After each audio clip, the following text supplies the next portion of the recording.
JakeCosplays.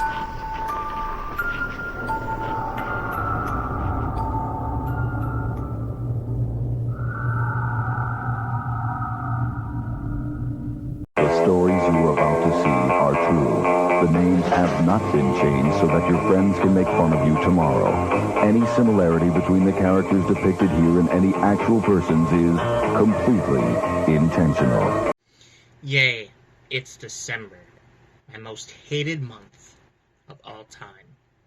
Everyone is always happy, everyone has to play face, put on their masks to say, hey everyone, I'm here for celebrating Famery.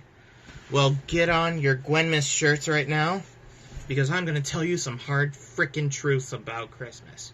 And today, we're going to start with my favorite book, Scary Book of Christmas Lore. Forget about Jingle Bells and jolly old Saint Nick. 50 terrifying Yuletide tales from around the world. 50 of them.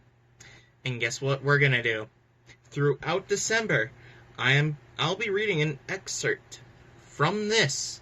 You'll be hearing excerpts from this book for all 50 days of Gwenmas. I said that I would only do one special and stop from there, but things between Shorty and I think we're starting to grow, so then we can actually work things out. What do you say? Let's get into some true Christmas, or Yule, depending on how you would say it, truth and history. December 1st, 2025. So, we're going to take a look at the first tale. Oh, my favorite, also one of my favorite movies that I'm going to be reviewing too. Saint Nicholas and the Butchered Children from Turkey. Saint Nicholas, or Saint Nick, is a handy alternative name for Santa Claus, but there really was a Saint Nicholas who lived in Asia Minor in what is now Turkey from about 270 CE until his death on December 6th, 343. December is still his feast day, and why I chose to do it on the 1st, I don't know. I just decided to do this then. In his own time, he was Nicholas of Bari, a great Greek bishop, in an age when the Roman Empire was not officially Christian, or even close to having a majority of Christians in its population. Not to mention that Saint Nick is also known as Odin. Not too much is known about his actual biography, but quite a few legends sprung about him during and after his life. Many of these stories tell about his generosity with his secretly giving gifts to people or money to those in need. He was quite possibly the first secret Santa, and the reason why we are told to leave our shoes at the end of our doorsteps or entryways for rest areas.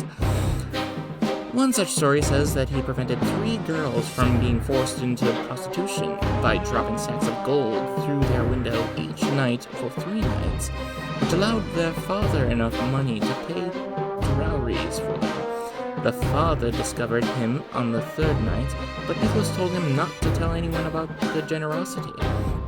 Nicholas was also said to have performed miracles, such as calming the stormy sea while he was sailing in the Holy Land and driving out demons. But the most famous legend about him concerns the fate of 3 children and a very evil butcher. The story goes that these 3 kids were out in the field and lost track of time. They came to a town and to a butcher's shop, which was lighted inside. They were tired and hungry, and now they were lost. So they knocked on the door. The butcher answered, and they asked him if they could have some food and a place to sleep for the night. He was only too happy to welcome them in, but he had no intention of giving them a warm welcome. Taking out his sharp knife, he unalived and butchered each of them, dismembering them into places, the body parts in a barrel with brine for currying. He intended to sell the pieces as ham to unwary customers when the currying was finished. It brings to mind the story of Sweeney Todd, doesn't it? A long time went by. Some accounts say that as much as 7 years. But Nicholas learned of the crime and went to the butcher. He demanded that his evil man open up his salting barrel, and the butcher could do nothing but comply. Once open, Nicholas made the sign of the cross over it and commanded the children to rise. The 3 dismembered bodies were miraculously repaired, and the children brought back to life. No word of what happened to the butcher, but later legends say that he was forced to work with Nicholas ever after as penance for his sins. We'll meet some of his incarnations in this book. The weird legend seems to be a fairly late condition to the stories about Nicholas, probably orientating to the Middle Ages, but from it, some began to see Nicholas as a patron saint of children. This, combined with the reputation for gift-giving, dovetailed nicely with the winter traditions and presence of miracles of that Nicholas now has pride of place as a holiday gift-giver in many European centuries on December 6th, even if he is accompanied of that miserable old crap. Since then, gift-giving has become a tradition, but for some like Shortness Cosplays, they like to do a different thing. They don't like to give gifts, but within the story it seems that it must be done within the rules and regulations of some beliefs, but everyone is different within their ways. Sometimes they do secret elements, sometimes they just give gifts because it's a gesture, a good thing. Even people on Etsy, they make gifts for people to buy because it's handcrafted. Cosplay, that is handcrafted as well.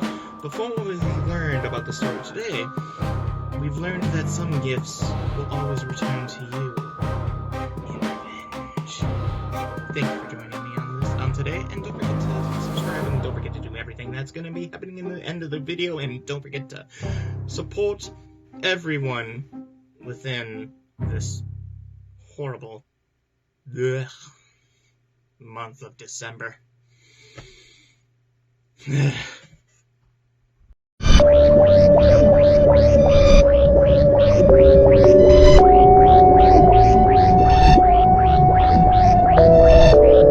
Greetings, my friends. Please take a moment to like this video, subscribe to the channel, and click the bell icon on new video releases.